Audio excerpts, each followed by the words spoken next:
and welcome to the Journey to CEO Success podcast. I'm Melissa Saunders, the host of this podcast, and I'd like to welcome Patrick Thean, a strategy execution expert and author of the #1 best-selling book, The Journey to CEO Success. Hey, Patrick. Hey, Melissa. Good to see you today. You too. So, Patrick, today's topic is one of my favorite. We're going to talk about core customers, which is chapter 11 in your book. And it begins with a quote from one of my favorite entrepreneurs, Steve Jobs, who everybody's favorite. Right? Oh, yeah, definitely.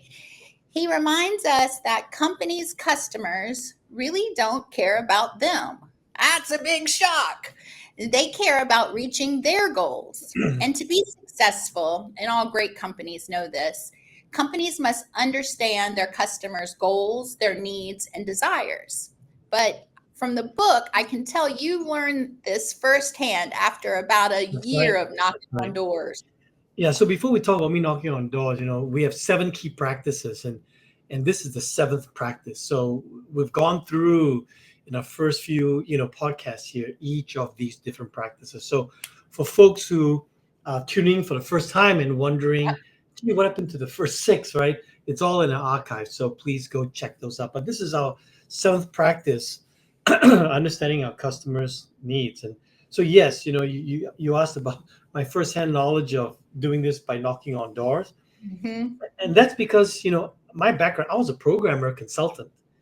And when I started my career, so when I started when I started my first company, I did not understand sales. So I learned the hard way. It's kind of good that I'm a learner, and the word no never discouraged me. It just made me think that I got to work harder. I got to think about it more. And maybe you just don't get it, so let me try again. So, back in the 90s, it was my first startup. I was selling freight management or transportation software. And I was selling this to transportation managers and freight managers at large manufacturers. And I knocked on a lot of doors, give a lot of presentations. And I began to learn. I learned a few things. I learned that a company's shipping volume has to get past a certain volume. And for us, it was like $40 million in shipping. Otherwise, it's possible for a transportation manager to do the job manually. But once it gets past a certain volume, it's just impossible for a human being to do it perfectly. And therefore, we now have, a volume that allows us to save companies a bunch of money. So we call on so many companies, TJX, which is like the parent company of TJ Maxx. We call on Revlon. We just call on so many companies. And I just learned by not selling anything, Zippo. Right. Yep. So, back then, like I said, our message was not that complicated. If you had a $40 million budget, we could save you 5 to 15% of the freight bill. That could be about $2 million a year. So seems like a no-brainer. Seems like a no-brainer. Like, we make transportation software. That means when we're trying to sell our product, we should target the transportation manager, the freight manager, right? It seems like that. Very complicated. So my team asked a very simple question because we kept failing. And the question was, are we selling to the right person? Because we believe that the companies with the right characteristics, manufacturers or distributors with big shipping budgets, and so, but are we targeting the right person?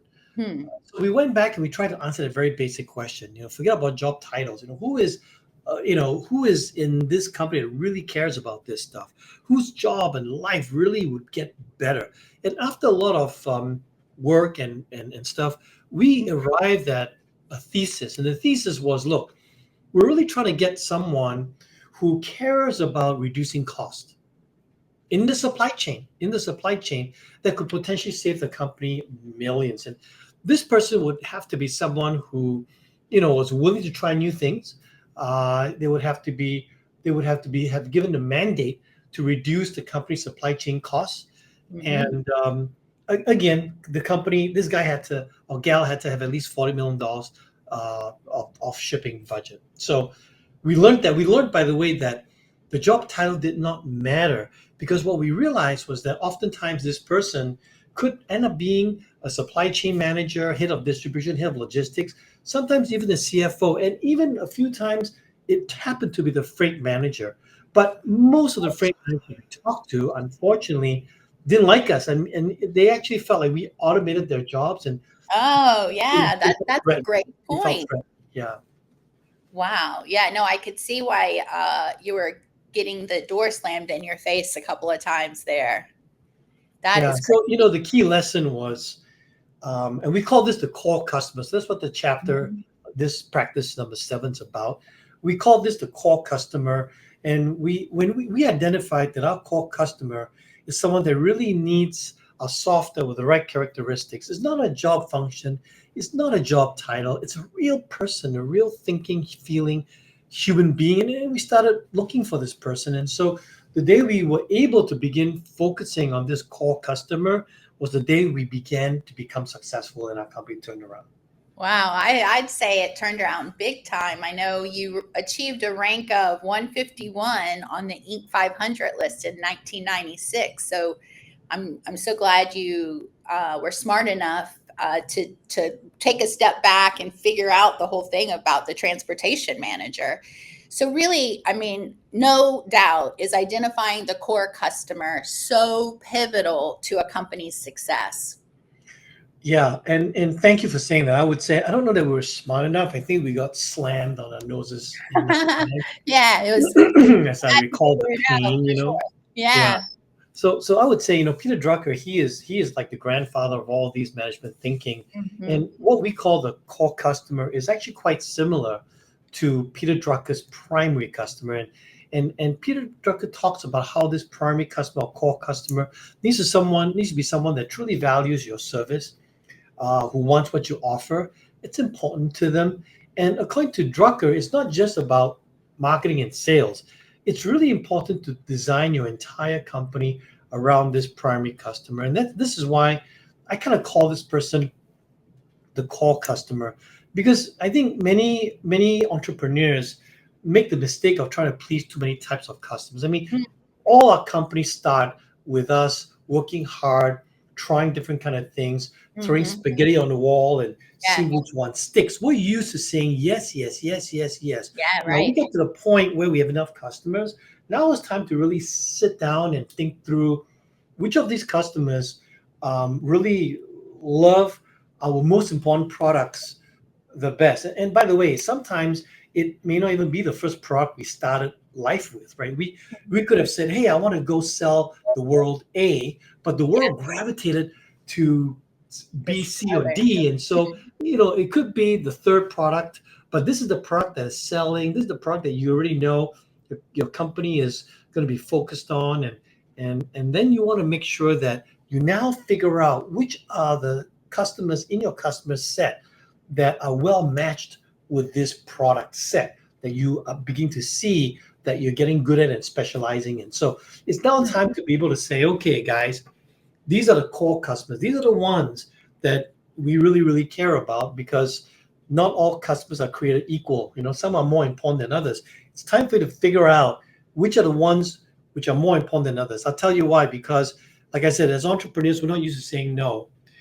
We think we can make money on every item. But Yeah, as your right. company gets bigger, that's no longer true.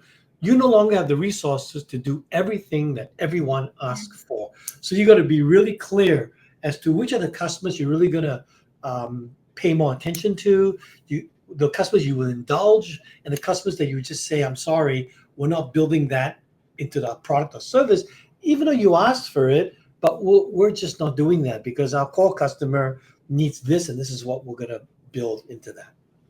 Patrick, please tell me there's a checklist or a formula to help you do this. Well, I don't know that there's a checklist, but there is, of course, a formula. I would say, let's talk about what not to do first. I think most companies I've met really focus on getting a category or a market segment right. And Mhm. unfortunately, I think a lot of people are taught that. Let's go figure out how to segment your market, and therefore they think I got to get my market segment right. So yes, you want to segment your market, but no, you don't want your core customer to be a segment. So I know you got it wrong when I ask you what your core customer is, and you say something like, "Oh, my core customer is a professional female, ages between 35 and 50," or you say mid-market companies in the high-tech industry. These are segments. These are not human beings. So, some people say to me, but Patrick, I'm a B2B, business to business company. I'm not a business to consumer company. And I like to say, I don't care whether you're B2C, business to consumer, or B2B, business to business. We all live in a P2P world, a people to people world. So you I need to love that. identify the person, someone with real concerns, with real fears and hurts and real needs. Yeah, in marketing, we call these personas. Is that the same thing? Yeah, maybe that's a lot of similarities between Hmm. personas, and there's more similarities than differences. But here's what I think. Oftentimes we have different personas for different people we're trying to sell to. Hmm. However, these personas are really subsets of your core customer. So if you think of the core customer as someone that you're ultimately building your products and services for. So for example, you may say, like for us, right? We in this company, we try and reach the person ultimately accountable for the success of a company. And we believe that this person, this person, he or she wants collaboration, visibility, and accountability. Now, you could then say, okay, but let's take that and build a persona around that. You could say, well, this person might be someone that likes uh, peer validation, and lots of people like peer validation end up at EO, Entrepreneurs Organization, or YPO, Young Presidents Organization. So that's what that could be a persona, Sure. but that persona would typically be like a more zeroed in subset of marketing, like how do we want to speak to that subset of Hmm. people in the core customer? Because in marketing, that's what you do, right? You use personas to then design your specific message and what you want to do to attract Hmm. that particular person. Exactly. Huh. Well, that is crazy. I love the idea though of thinking of your core customer as real people. That seems like a aha moment, but it's so simple, isn't it?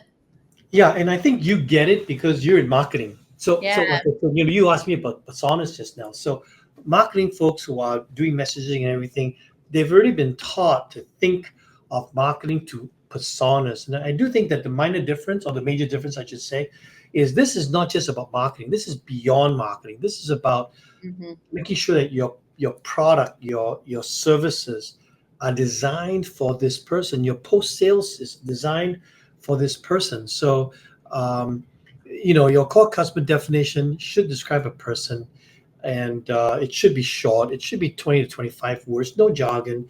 It should be Uh-huh. simple. You should be able to read it off a paper. People should understand it. Like I just shared with you just now, for us, it's the person ultimately responsible and accountable for the success of the business.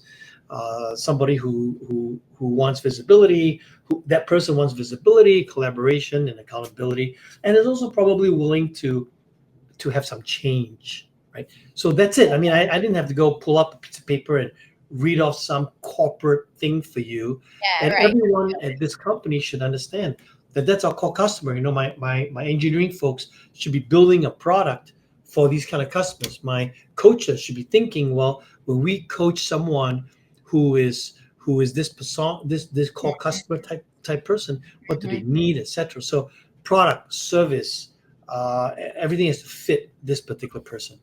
Yeah, and I assume, if your core customer lines up with the products that you offer and they love that product, it's got to be easier to be successful, to retain those customers, to take care of them.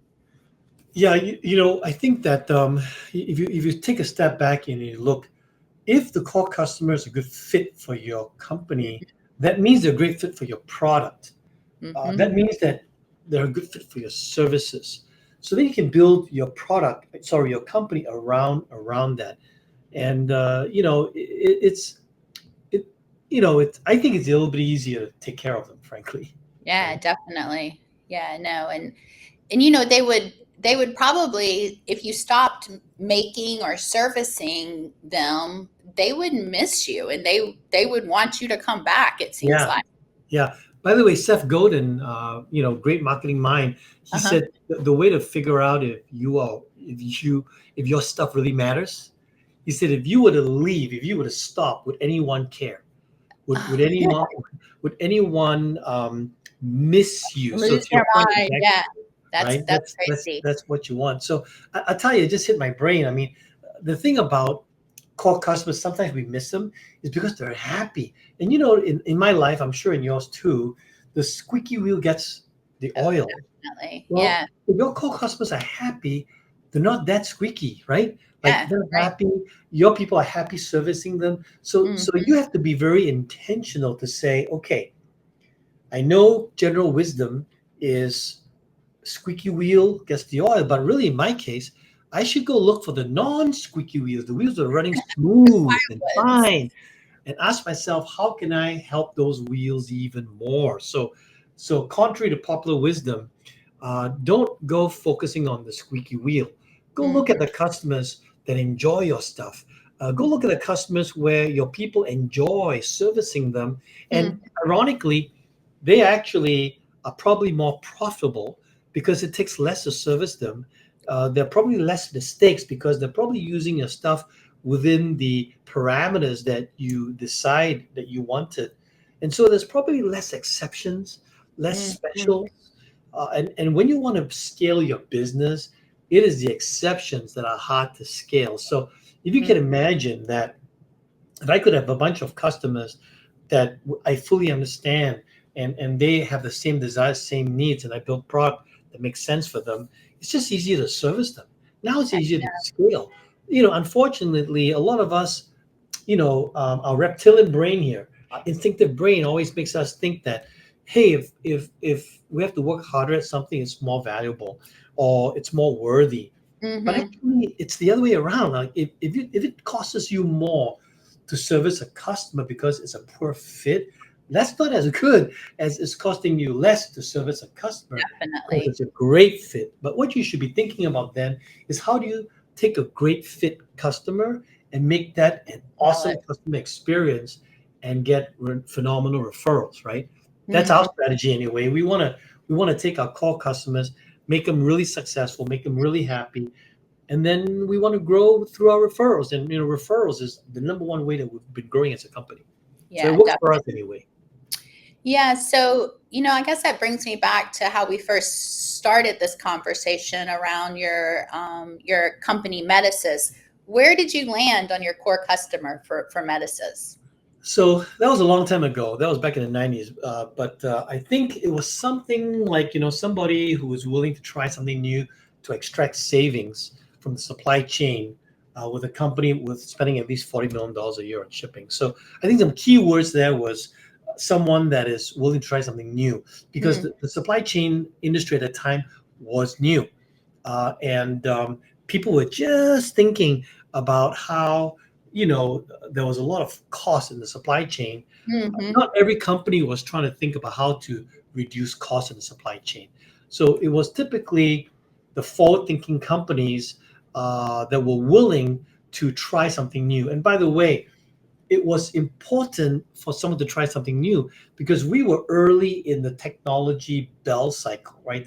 What is known as the technology adoption life cycle looks like a bell. mhm, So we were mhm. actually early in that curve. So we already know that if you want to sell early in a curve, you need visionary buyers. You need buyers that are willing to try something new and not saying, well, I'll use it only if Jack is willing to use it. Right, So right. by the way, Yeah, I know you and I are both Tesla fans, right? And I yeah. still remember back in 27 years ago when I bought my first Tesla, and I still remember, my family members were asking me, Patrick, are you sure you want to buy this car? Like, what are you going to do? Who's going to look after your car when Tesla dies and no one can service your car? And I would defiantly look at them and say, that's the beauty. My car needs no service, unlike your gas guzzling machine.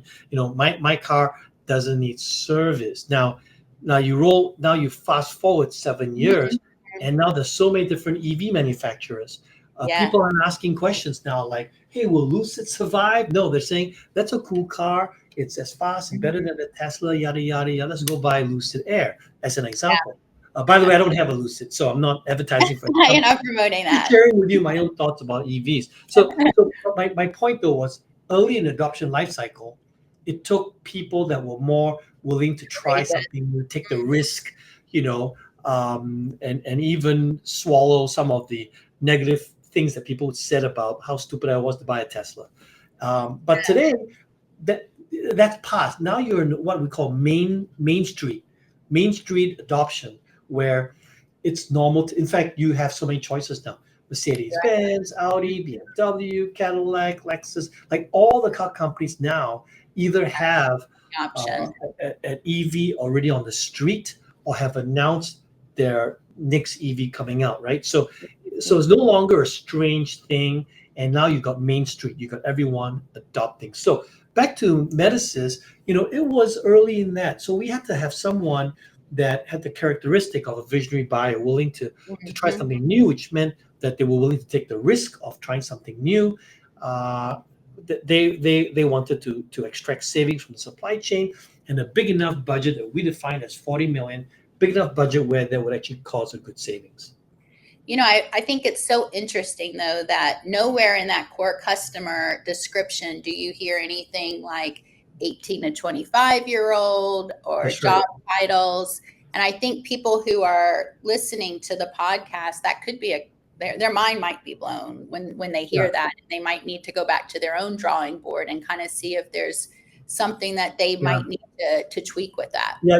While you say that, I'll share with you. I mean, we were working years ago with a software company called Veeam, and Veeam sold backups. They're still here today, a multi-billion-dollar company now. But Mhm. we met them when they were about 100 million.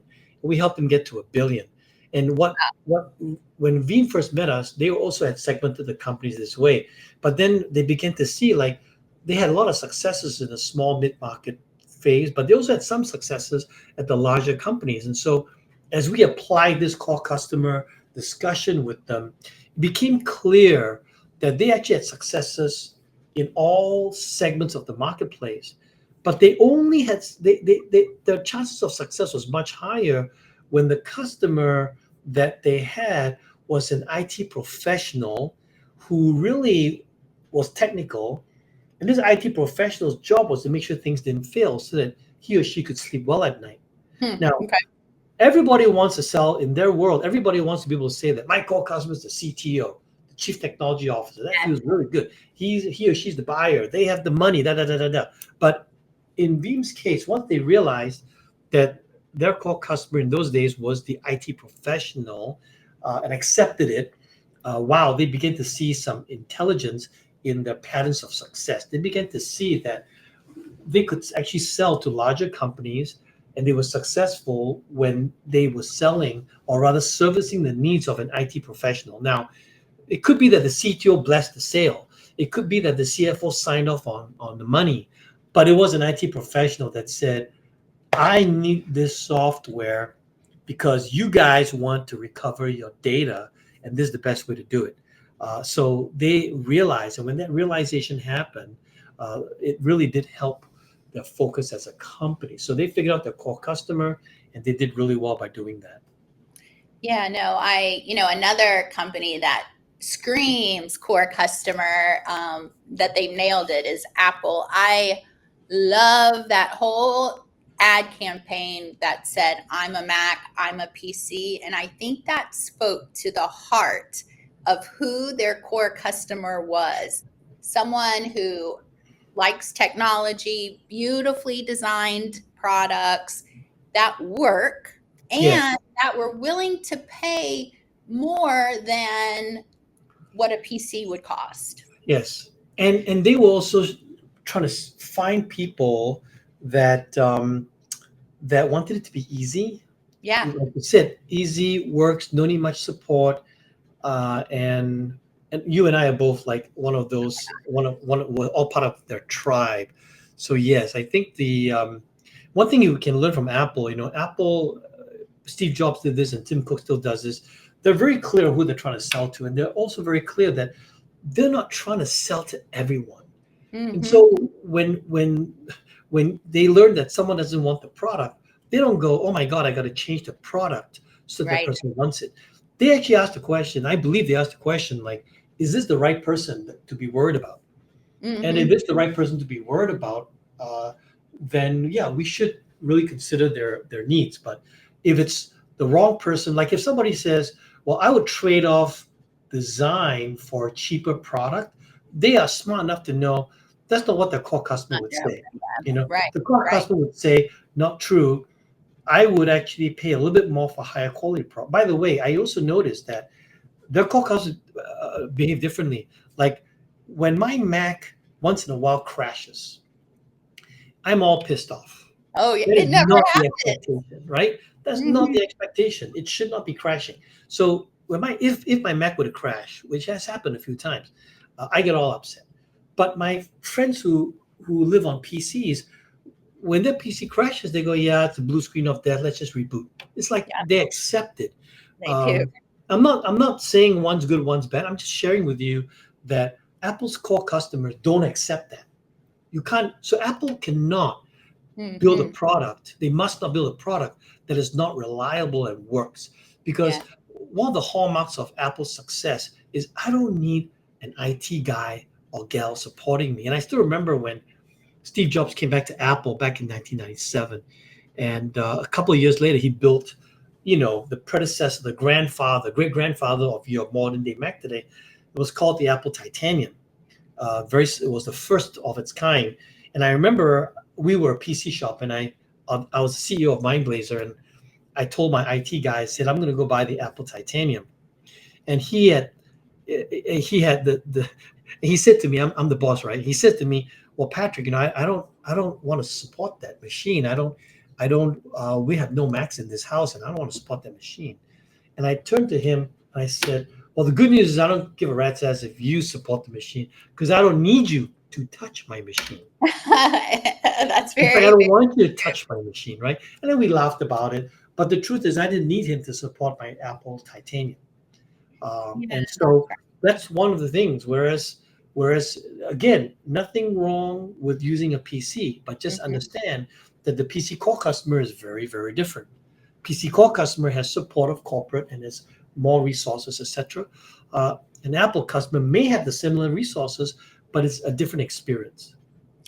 Yeah, I guess once you sort of identify that core customer group, then it's a lot easier to then talk with them and to really understand what products do you need Yeah, versus what I'm trying to sell you, or even worse, what I think you may want.